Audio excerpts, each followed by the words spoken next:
Shalom e bem-vindos à Via Rápida Israel, uma frase do hebreu que significa amarás a Israel. Esperamos que vocês fiquem conosco porque nosso professor Dr. Baruch vai compartilhar um estudo expositivo da Bíblia. Dr. Baruch é professor titular no Instituto Zera Avraham, com sede em Israel. Ainda que todas as aulas no Instituto são dadas em hebraico, o Dr. Baruch fica feliz em compartilhar este estudo semanal com dublagem em português. Para mais informações sobre nosso trabalho em Israel, visite nosso site amarasaisrael.org. Fiquem agora com o Dr. Baruch e a aula de hoje. God is omniscient. He knows all things. Deus é onisciente. Ele sabe todas as coisas. Comparado a você e a mim, seres humanos, nós não sabemos praticamente nada comparado a Ele. Mas quando se trata da mensagem importantíssima do Evangelho, podemos entendê-la corretamente. Por quê? É porque Deus, em Sua palavra, nos dá uma revelação perfeita do plano de Deus para a salvação. E uma outra maneira que podemos pensar em salvação é a redenção eterna. Esse conceito de redenção envolve uma transferência, onde nos tornamos propriedade comprada de Deus por toda a eternidade. E o pagamento por essa redenção é o próprio sangue de seu Filho. Agora, por que o Evangelho? Bem, é exatamente isso que veremos e aprenderemos no estudo desta semana. Então pegue sua Bíblia e olhe comigo no livro de Romanos, capítulo 5. Repetindo, livro de Romanos, capítulo 5. Vamos começar no versículo 12. E nesses poucos versículos que vamos ler juntos neste estudo, podemos entender o Evangelho. Entender por que Deus fez o que fez e como isso vai nos afetar por toda a eternidade se o aceitarmos pela fé. Romanos, capítulo 5, começando com o versículo 12. Lemos aqui. Por causa disso, assim como por um homem o pecado entrou no mundo, e pelo pecado a morte. Agora, a primeira coisa que vemos é que existe um relacionamento. E esse relacionamento é ensinado em toda a Bíblia. Isso porque existe uma conexão inerente entre o pecado e a morte. A razão pela qual a morte é, veja bem, Deus não queria que o homem experimentasse a morte. E a vontade de Deus não era vivermos as consequências que foram trazidas a este mundo por causa do pecado. Ele não planejou o pecado.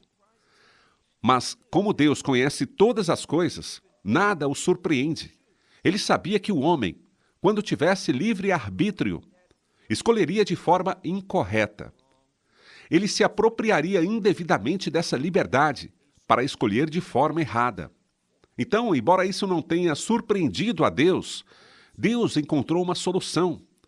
Deus seja louvado por isso. E essa solução, que é a única solução, é o Evangelho. Então, entendemos que por causa de um homem, e vamos aprender, não se trata de uma interpretação. Vamos ver isso escrito aqui, especificamente daqui a pouquinho. Por causa do pecado de um homem, que é Adão, descobrimos que a morte entrou neste mundo. Veja novamente o versículo 12. Por causa disso, assim como por um homem o pecado entrou no mundo, e pelo pecado a morte. Assim para todos os homens, a morte passou sobre todos aqueles que pecaram. O que Paulo está dizendo aqui é que nós podemos provar o que está sendo revelado através de uma coisa. E essa coisa é o pecado de um homem. E esse pecado trouxe a morte. Nós sabemos que todos morrem. Além disso, isso é confirmado pelo fato de que todos nós somos pecadores. Então, podemos ver agora e veremos por que conseguimos compreender esse ensinamento daqui a pouquinho. Todos nós sabemos que somos pecadores. E esse fato nos comunica a realidade, a verdade desta passagem. Vá agora para o versículo 13. Porque até a lei. Agora, claro, estamos falando de uma lei específica. A lei a qual estamos nos referindo é a lei de Moisés. E repito, daqui a pouco isso será comprovado. Vamos lá. Porque até a lei o pecado estava no mundo. O que significa que até a promulgação da lei, a lei de Moisés, havia pecado neste mundo. Dessa forma, a lei não trouxe o pecado, ou seja, a lei não é a causa do pecado.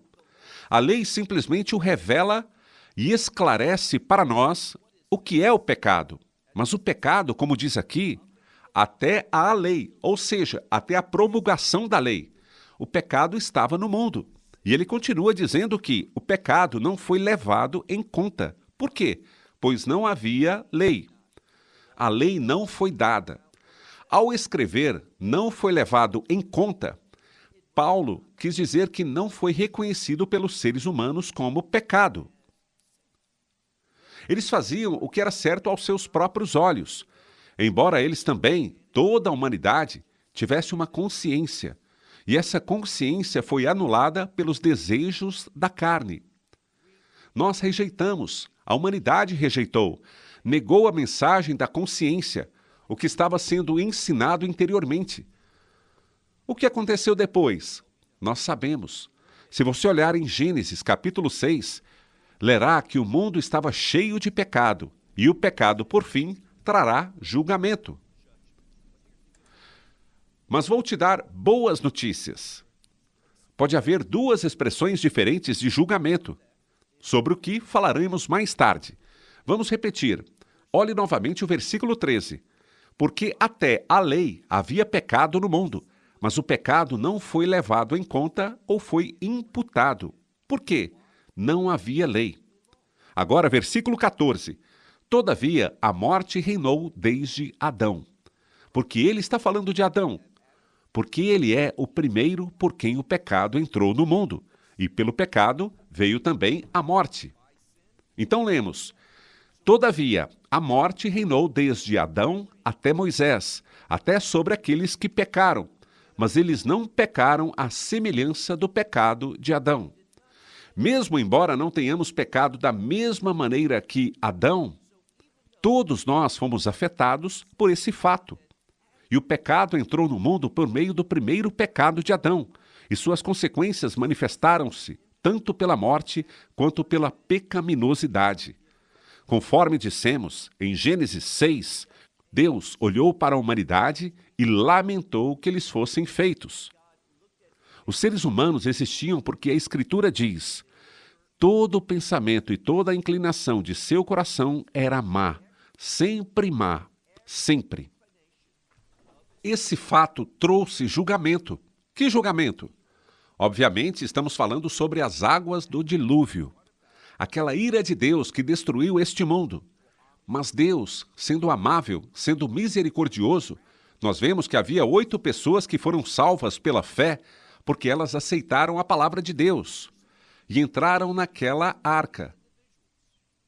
Mas para esse nosso estudo, vemos que a morte reinou desde Adão até Moisés, até mesmo sobre aqueles que não pecaram da mesma forma, à semelhança de Adão.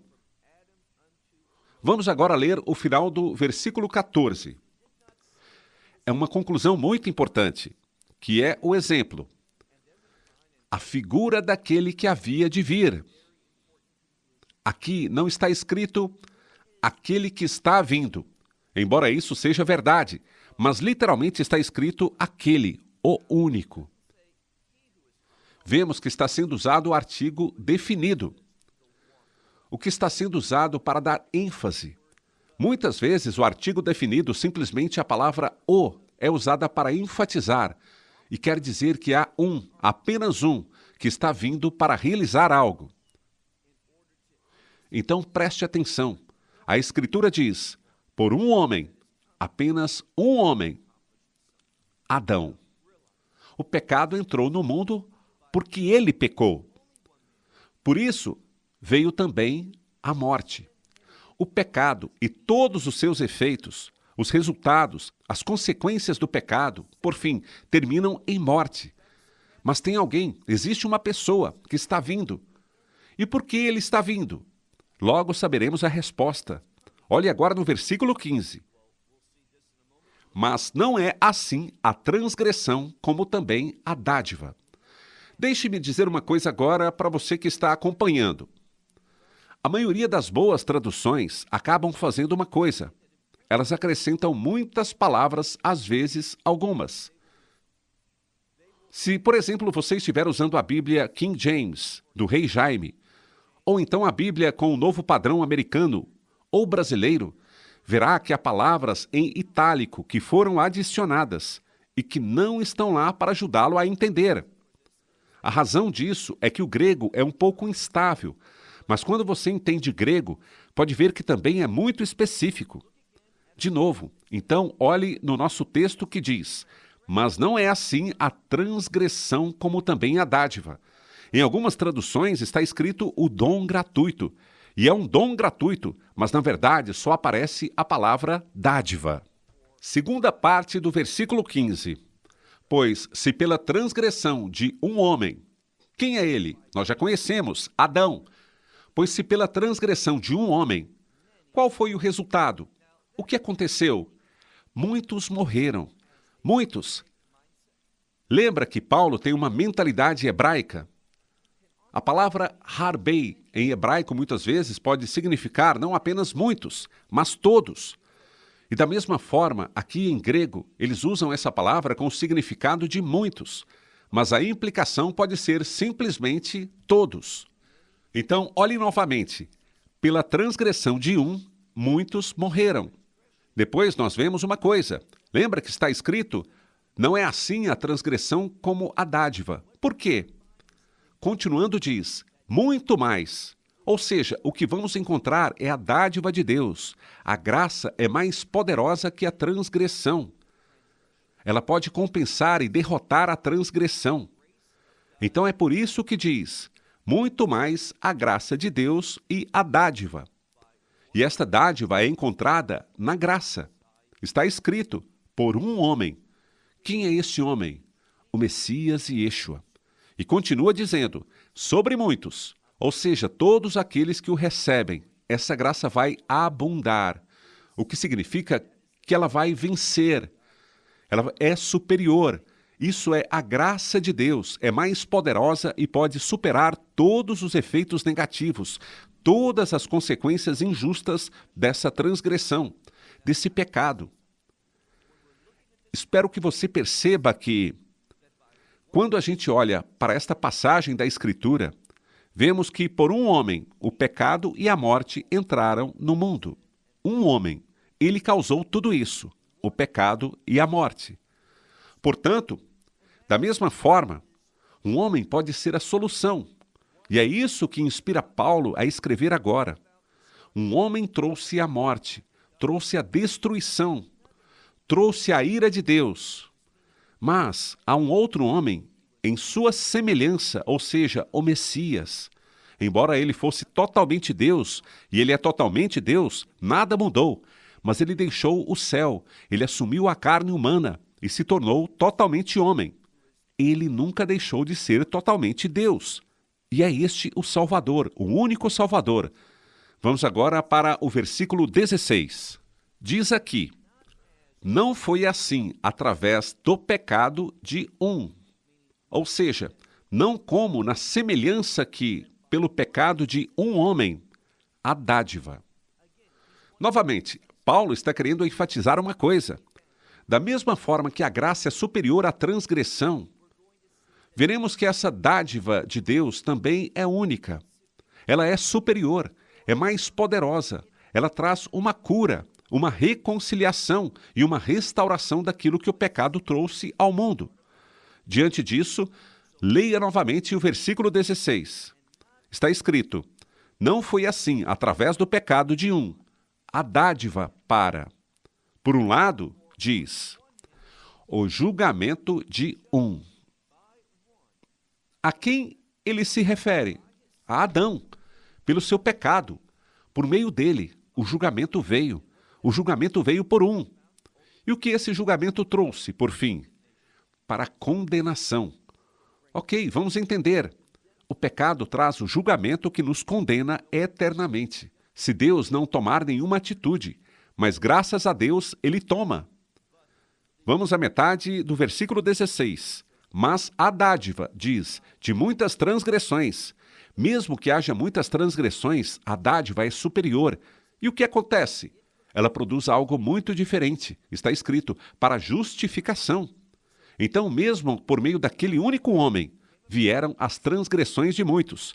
A dádiva de Deus, pela graça de Deus, é diferente. Ela é muito superior, ela é melhor, e o seu resultado é bem diferente. Se o pecado trouxe julgamento, condenação e morte, a dádiva de Deus, na graça de Deus, é diferente, porque produz, mesmo que os pecados sejam abundantes, mesmo que haja muita transgressão, esta dádiva de Deus produz. E observe o que diz, para justificação. Nós precisamos nos lembrar que os termos justificação e justiça vêm da mesma palavra em grego, porque alguém é justificado, ele entra, ou ela entra, numa nova condição, sendo visto como justo, justa por Deus. Então Deus faz a obra da justificação, que torna alguém justo. Agora vamos para o versículo 17. Porque, se pela transgressão, pelo ato de transgredir, de um a morte reinou por esse. Esse é o resultado. Pela transgressão, a morte reinou por um sobre muitos. E o versículo continua. Muito mais para aqueles. E aqui ele está falando que há uma mudança, há algo melhor. Veja o que a Escritura diz, pois se trata da abundância da graça para aqueles. E essa abundância da graça, a graça produz algo que é superior. E qual é o resultado disso tudo? Ele nos diz bem aqui que a dádiva é para a justiça. E essa dádiva da justiça nós estamos recebendo. Se quisermos ver as consequências do pecado e da morte serem retiradas de nós. Um único homem trouxe todo esse desastre. E um homem, o Messias Yeshua, pode trazer uma mudança e mudar tudo, desde a transgressão e a condenação até, como ele diz aqui, que ele está dando por meio da graça, a dádiva da justiça. E o que temos que fazer? Como está escrito, recebendo na vida, a vida que governa, que governará, por meio de quem? Também por um só, que é o Messias Yeshua. Então, não é difícil perceber que um homem trouxe essa sentença terrível do pecado e da morte ao mundo, como todas as consequências do pecado, da morte, da doença, da guerra, da tristeza, de todas essas coisas. Mas da mesma forma, por meio do ato justo de um homem, o Messias Yeshua, tudo isso pode ser mudado. Mas isso não significa que haverá um fim do pecado e da morte neste mundo, mas haverá uma restauração e os efeitos perfeitos da dádiva de Deus, por meio da graça de Deus, por meio da obra do Messias, serão vivenciados para sempre. Onde? No reino de Deus. É por isso que ele diz, receber isso pela fé, em outras palavras, na vida que deve reinar, dessa vida que deve reinar em nós. E tudo acontece por meio daquele que é o Messias Yeshua. Agora, vá para o versículo 18. Portanto, como pela transgressão de um homem, a todos os homens para condenação. Vejam, está um tanto quebrada essa tradução, mas o que literalmente está escrito é: portanto, como pela transgressão de um homem, o ato do pecado, e ele continua, para todos os homens foi para condenação. Foi isso que aconteceu. Essa é a consequência por causa do pecado de Adão. Nós estávamos indo para a condenação eterna, mas algo aconteceu. Diz aqui, assim também por um ato justo de um homem. De quem ele está falando? Do Messias Yeshua. Por meio de seu ato justo, o que aconteceu? Por meio do ato justo de um homem, E estamos falando sobre o Messias ser crucificado por todos os homens para a justiça. Está se falando sobre justificação, que nos leva a uma nova condição. Não mais somos vistos como pecadores condenados, mas tendo sido justificados e declarados por Deus por meio da obra do Messias, para a justificação da vida. Aqui ele se refere a duas coisas, que nós vamos viver em retidão e que vamos experimentar essa retidão da vida eterna, deste estado final de eternidade, pelo qual iremos vivenciar a eternidade no reino de Deus, que é um reino de justiça. Então, a justificação é o nosso futuro eterno. Agora, versículo 19. Porque, como pela desobediência de um homem, muitos... Gostaria aqui de ressaltar que tudo isso pode ser tudo. Que ele está falando sobre a humanidade, que todos foram, literalmente, está escrito, sentenciados. Todos foram sentenciados. Está se usando uma expressão coloquial que significa veredicto. Por causa da desobediência de um homem, nós vemos que muitos, ou seja, toda a humanidade, foi sentenciada. O veredicto é que eles são pecadores. Portanto, também pela obediência de um homem. E estamos falando da obediência do Messias, em aceitar ser crucificado. Continua o versículo. Eles serão sentenciados, ou seja, haverá um veredito que os muitos, todos aqueles que acreditam, serão feitos justos. O que você vê aqui nesta escritura várias e várias vezes é como a obra do Messias, a sua fidelidade, fundamentada na graça de Deus, que nos é oferecida como um presente, sim, como um dom gratuito, como que ela produz a retidão em nossa vida. De novo, eu quero enfatizar a justiça em duas expressões relacionadas, mas diferentes. Uma é Deus. A partir do momento em que cremos, nós recebemos essa graça. Nós colocamos nossa fé na obra do Messias, do único, e do que ele realizou na cruz, a sua morte, sepultamento e ressurreição. E a partir do momento em que acreditamos, nós somos declarados como justos para sempre. Nada pode mudar isso. Nós entramos em uma aliança em que Deus tem a responsabilidade de guardar, mas não a nós. E a segunda expressão é esta: como um recebedor desta aliança, o Espírito Santo entra em nossa vida e ele vai nos guiar. Ele é o Espírito da verdade e o Espírito da retidão. Ele vai fazer com que nós abracemos a verdade de Deus. É assim que ele vai nos fazer crescer e amadurecer. E essa verdade vai produzir uma vida de justiça, um comportamento justo. Nós somos salvos por uma vida justa? Não, nós somos salvos pela dádiva de Deus. É um dom gratuito por meio de sua graça. Mas essa dádiva vai agir em nossa vida e nos mover para a vontade de Deus e para a obediência aos propósitos de Deus. E isso vai se manifestar como justiça. É isso que Paulo está revelando aqui. Repetindo, mais uma vez, nós entendemos que, pela obediência de um homem, muitos serão sentenciados. Ou seja, haverá um veredicto, uma declaração que, aos olhos de Deus, eles são justos. Versículo 20. Porém, a lei veio junto. Literalmente, é o que está escrito, veio junto. E o que aconteceu quando a lei veio? Para que a transgressão abundasse. Ou seja, nós devemos entender o quanto somos pecadores. A lei veio não como um instrumento de salvação. A lei tem um propósito glorioso. Veremos isso quando chegarmos ao capítulo 7 deste livro de Romanos. A lei define o que é certo e, portanto, o que é errado. Uma vida justa e uma vida iníqua. Assim, quando nós vemos os padrões de Deus, ou vamos pensar de uma outra maneira que podemos dizer isso, quando vemos a expectativa de Deus para seu povo, o que devemos fazer e o que não devemos fazer? O que acontece? Essa lei me diz, eu sou um pecador. Há sinais de transgressão e de desobediência em minha vida. Da mesma forma como Adão foi desobediente, eu também sou. Portanto, estou indo para o julgamento de Deus e a condenação eterna. Assim sendo, eu clamo a Deus: Senhor, existe alguma maneira que eu possa ser perdoado? Existe alguma forma de ser salvo de meus pecados?